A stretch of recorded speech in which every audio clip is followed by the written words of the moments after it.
Yəqin ki, bu sözü çox eşitmisiniz. Heç sənə vəzifə alma, boş ver. Nəsə bir problem olur, deyirlər ki, boş ver, vəzifə alma. Amma mən sizə bir söz deyim. Bu praktiki olaraq mümkün deyil. Nəyisə vəzifə almamaq, boş vermək mümkünsüz bir şey.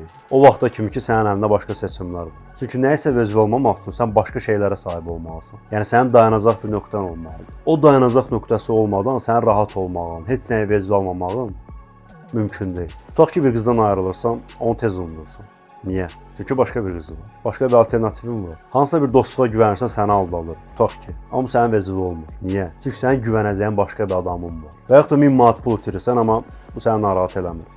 Niyə? Çünki sənin əvvəlcədən yığdığın ən azı bir 3000, 5000 pulun var. Yəni o dayanacaq yeri olmadan sənin rahat olmağın, nəyisə vəzifə almamağın praktiki olaraq mümkün deyil. Çünki təbiət boşluğu sevmir. O boşluq mütləq nəyinəsə dolmalıdır. O boşluq dolmadan kiminsə rahat olmağı, həmin problemi vəzifə almamağı mümkün deyil. Belə bir şey yoxdur.